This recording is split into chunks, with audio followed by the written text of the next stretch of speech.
Shalom Jemaat GBI Jerusalem, Alkitab suara hari ini terdapat dalam Kejadian pasal 41-42.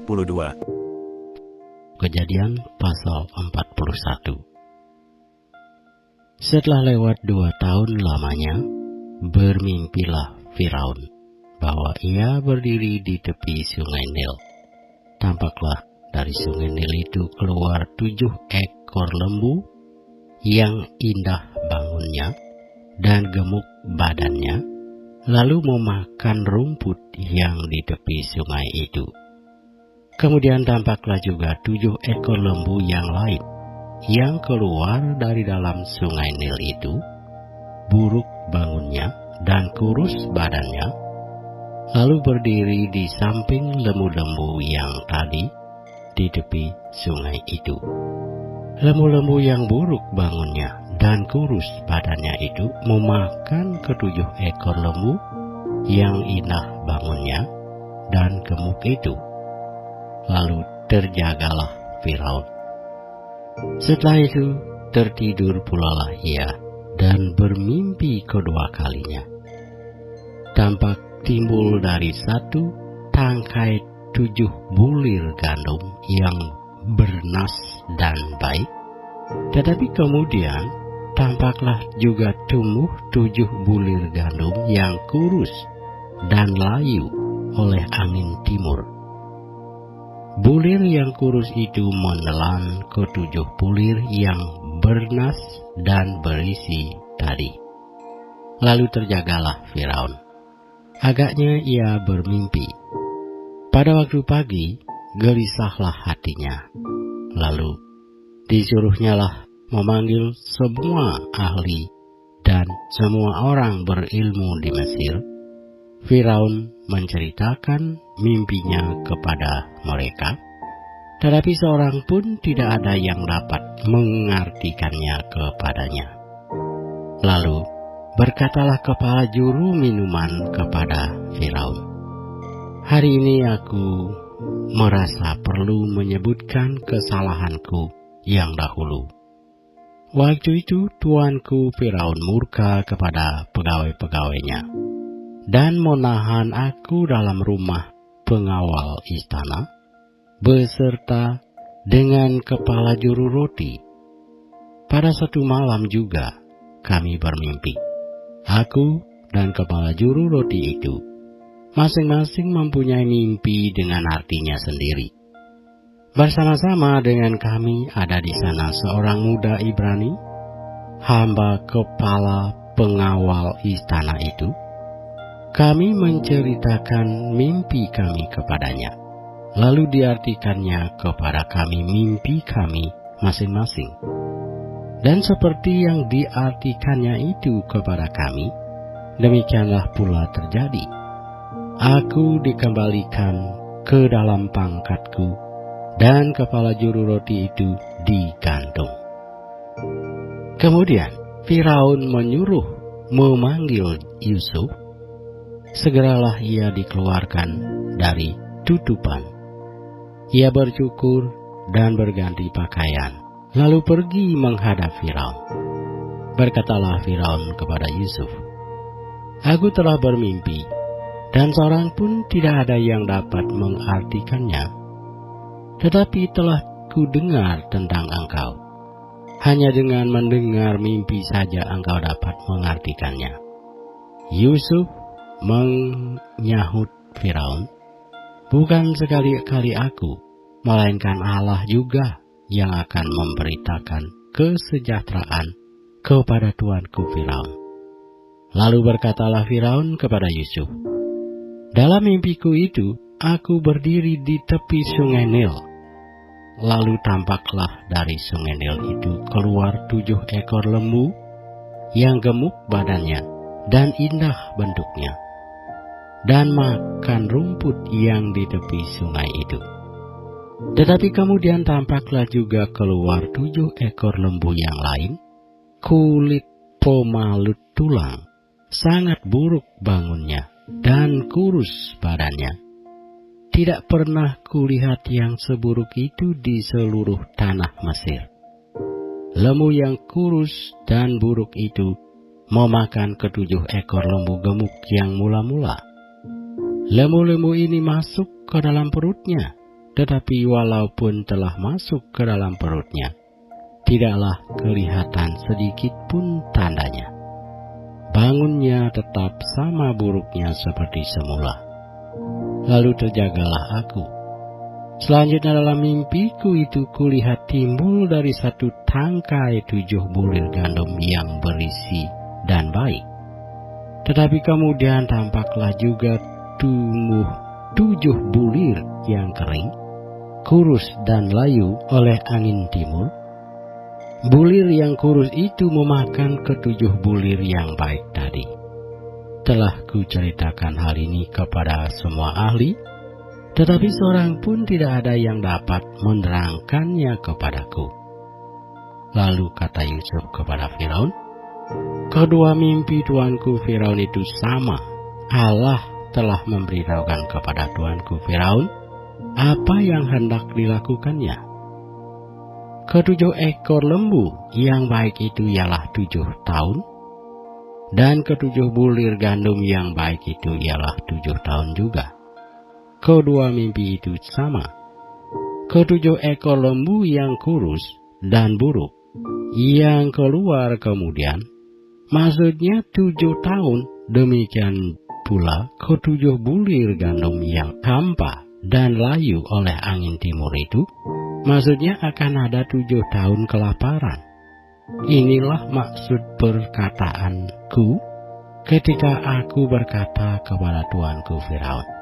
Allah telah memperlihatkan kepada tuanku Firaun apa yang hendak dilakukannya. Ketahuilah tuanku, akan datang 7 tahun kelimpahan di seluruh tanah Mesir. Kemudian akan timbul 7 tahun kelaparan. Maka akan dilupakan segala kelimpahan itu di tanah Mesir. Karena kelaparan itu mengurus keringkan negeri ini. Sesudah itu akan tidak kelihatan lagi bekas-bekas kelimpahan di negeri ini karena kelaparan itu. Sebab sangat hebatnya kelaparan itu. Sampai 2 kali mimpi itu diulangi bagi tuanku Firaun, berarti hal itu telah ditetapkan oleh Allah, dan Allah akan segera melakukannya. Oleh sebab itu baiklah tuanku Firaun mencari seorang yang berakal budi dan bijaksana, dan mengangkatnya menjadi kuasa atas tanah Mesir.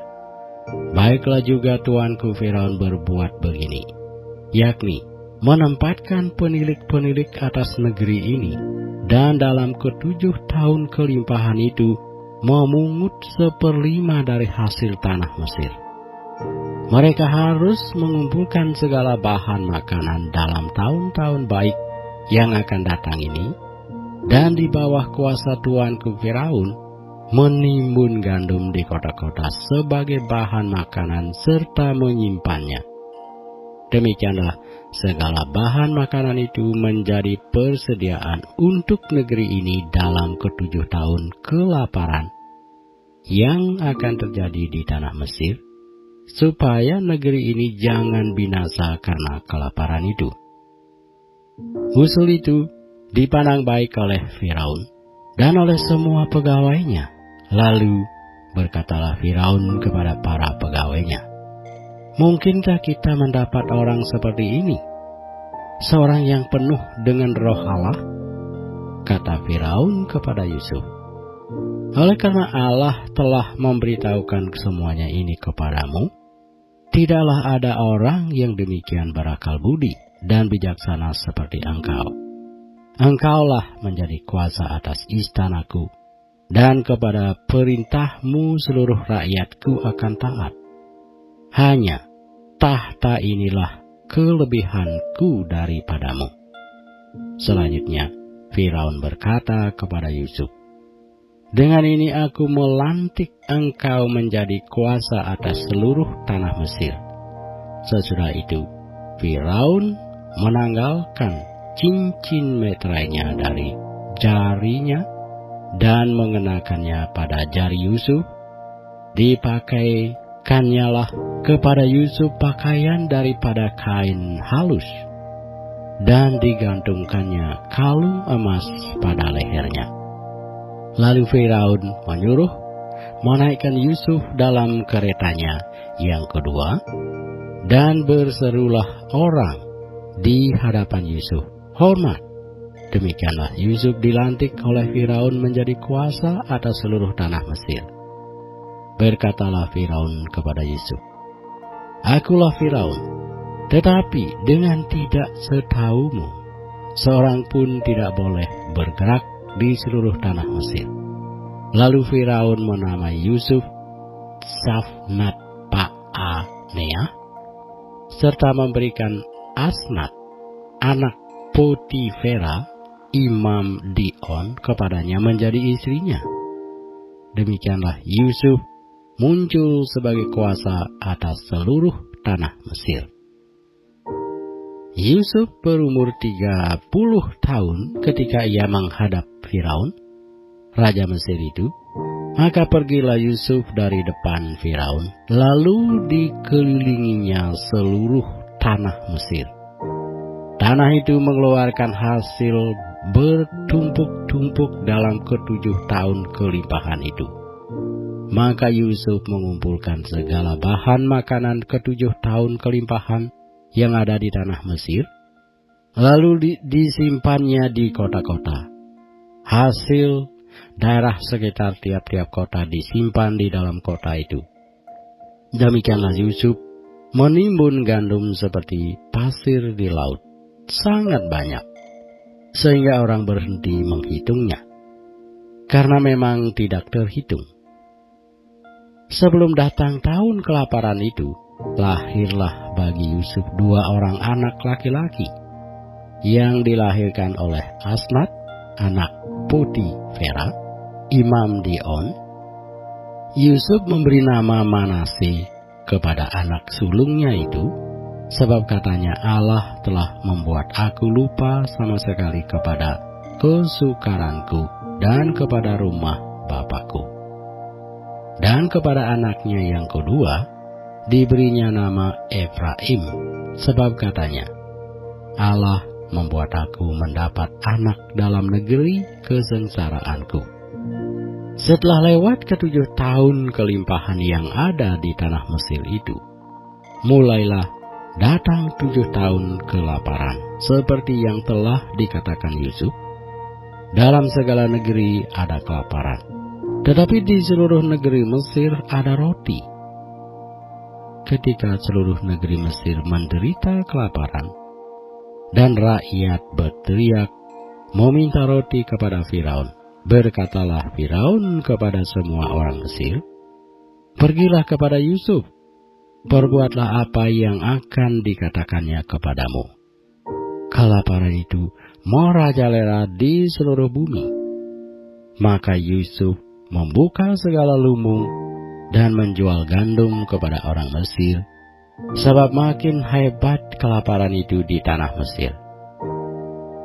Juga dari seluruh bumi datanglah orang ke Mesir untuk membeli gandum dari Yusuf, sebab hebat kelaparan itu di seluruh bumi. Kejadian pasal 42. Setelah Yakub mendapat kabar bahwa ada gandum di Mesir, berkatalah ia kepada anak-anaknya, "Mengapa kamu berpandang-pandangan saja?" Lagi katanya, "Telah kudengar bahwa ada gandum di Mesir. Pergilah ke sana dan belilah gandum di sana untuk kita, supaya kita tetap hidup dan jangan mati." Lalu pergilah 10 orang saudara Yusuf untuk membeli gandum di Mesir. Tetapi Yakub tidak membiarkan Benyamin, adik Yusuf, pergi bersama-sama dengan saudara-saudaranya, sebab pikirnya jangan-jangan ia ditimpa kecelakaan nanti. Jadi di antara orang yang datang membeli gandum terdapatlah juga anak-anak Israel, sebab ada kelaparan di tanah Kanaan. Sementara itu Yusuf telah menjadi mangku bumi di negeri itu. Dialah yang menjual gandum kepada seluruh rakyat negeri itu. Jadi, ketika saudara-saudara Yusuf datang, kepadanya lah mereka menghadap dan sujud dengan mukanya sampai ke tanah. Ketika Yusuf melihat saudara-saudaranya, segeralah mereka dikenalnya. Tetapi ia berlaku seolah-olah ia seorang asing kepada mereka. Ia menegur mereka dengan membentak. Katanya, "Dari mana kamu?" Jawab mereka, "Dari tanah Kanaan untuk membeli bahan makanan." Memang Yusuf mengenal saudara-saudaranya itu, tetapi dia tidak dikenal mereka.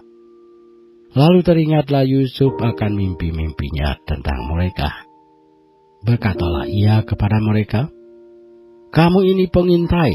Kamu datang untuk melihat-lihat di mana negeri ini tidak dijaga." Tetapi jawab mereka, "Tidak, tuanku. Hanyalah untuk membeli bahan makanan hamba-hambamu ini datang. Kami ini sekalian anak dari satu ayah. Kami ini orang jujur. Hamba-hambamu ini bukanlah pengintai." Tetapi ia berkata kepada mereka, "Tidak, kamu datang untuk melihat-lihat di mana negeri ini tidak dijaga." Lalu jawab mereka, "Hamba-hambamu ini 12 orang. Kami bersaudara, anak dari satu ayah di tanah Kanaan, tetapi yang bungsu sekarang ada pada ayah kami, dan seorang sudah tidak ada lagi." Lalu kata Yusuf kepada mereka, "Sudahlah, seperti telah kukatakan kepadamu tadi, kamu ini pengintai. Dalam hal ini juga kamu harus diuji demi hidup Firaun. Kamu tidak akan pergi dari sini jika saudaramu yang bungsu itu tidak datang kemari. Suruhlah seorang daripadamu untuk menjemput adikmu itu, tetapi kamu ini harus tinggal terkurung di sini. Dengan demikian perkataanmu dapat diuji apakah benar. Dan jika tidak, demi hidup Firaun, sungguh-sungguhlah kamu ini pengintai." Dan dimasukkannya mereka bersama-sama ke dalam tahanan 3 hari lamanya. Pada hari yang ketiga, berkatalah Yusuf kepada mereka, "Buatlah begini, maka kamu akan tetap hidup. Aku takut akan Allah. Jika kamu orang jujur, biarkanlah dari kamu bersaudara tinggal seorang terkurung dalam rumah tahanan. Tetapi pergilah kamu, bawalah gandum untuk meredakan lapar seisi rumahmu. Tetapi saudaramu yang bungsu itu haruslah kamu bawa kepadaku, supaya perkataanmu itu ternyata benar, dan kamu jangan mati." Demikianlah diperbuat mereka. Mereka berkata seorang kepada yang lain, "Betul-betullah kita menanggung akibat dosa kita terhadap adik kita itu. Bukankah kita melihat bagaimana sesak hatinya ketika ia memohon belas kasihan kepada kita? Tetapi kita tidak mendengarkan permohonannya. Itulah sebabnya kesesakan ini menimpa kita."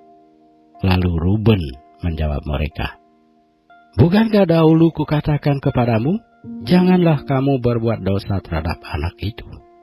Tetapi kamu tidak mendengarkan perkataanku. Sekarang darahnya dituntut daripada kita." Tetapi mereka tidak tahu bahwa Yusuf mengerti perkataan mereka, sebab mereka memakai seorang juru bahasa. Maka Yusuf mengundurkan diri dari mereka, lalu menangis. Kemudian ia kembali kepada mereka dan berkata-kata dengan mereka. Ia mengambil Simeon dari antara mereka, lalu disuruh belenggu di depan mata mereka. Sesudah itu, Yusuf memerintahkan bahwa tempat gandum mereka akan diisi dengan gandum, dan bahwa uang mereka masing-masing akan dikembalikan ke dalam karungnya, serta bekal mereka di jalan akan diberikan kepada mereka. Demikianlah dilakukan orang kepada mereka itu. Sesudah itu, mereka pun memuat gandum itu ke atas keledai mereka, lalu berangkat dari situ.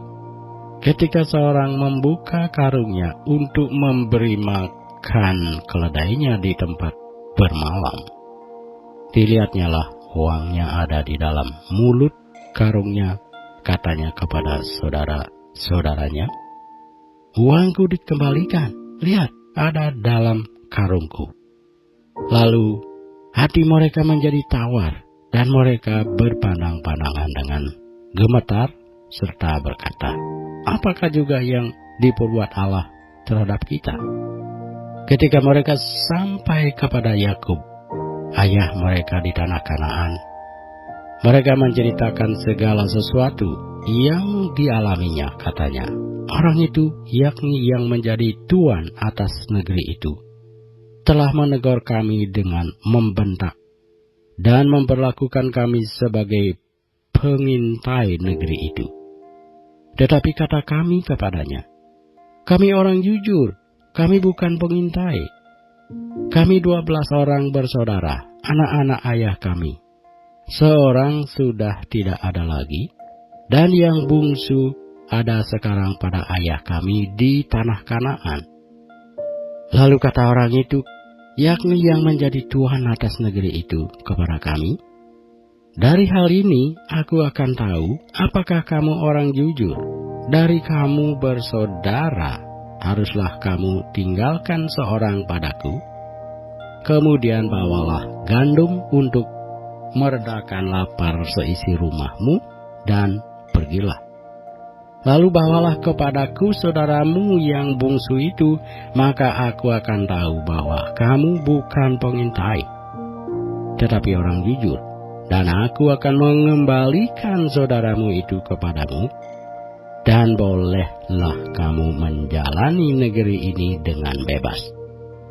Ketika mereka mengosongkan karungnya, tampaklah ada pundi-pundi uang masing-masing dalam karungnya. Dan ketika mereka beserta ayah mereka melihat pundi-pundi uang itu, ketakutanlah mereka, dan Yakub ayah mereka berkata kepadanya, "Kamu membuat aku kehilangan anak-anakku. Yusuf tidak ada lagi, dan Simeon tidak ada lagi. Sekarang Benyamin pun hendak kamu bawa juga. Aku inilah yang menanggung segala-galanya itu." Lalu berkatalah Ruben kepada ayahnya, "Kedua anakku laki-laki boleh engkau bunuh, jika ia tidak kubawa kepadamu. Serahkanlah dia ke dalam tanganku, maka dia akan kubawa kembali kepadamu." Tetapi jawabnya, "Anakku itu tidak akan pergi ke sana bersama-sama dengan kamu, sebab kakaknya telah mati, dan hanya dialah yang tinggal. Jika dia ditimpa kecelakaan di jalan yang akan kamu tempuh, maka tentulah kamu akan menyebabkan aku yang ubanan ini turun ke dunia orang mati karena duka cita.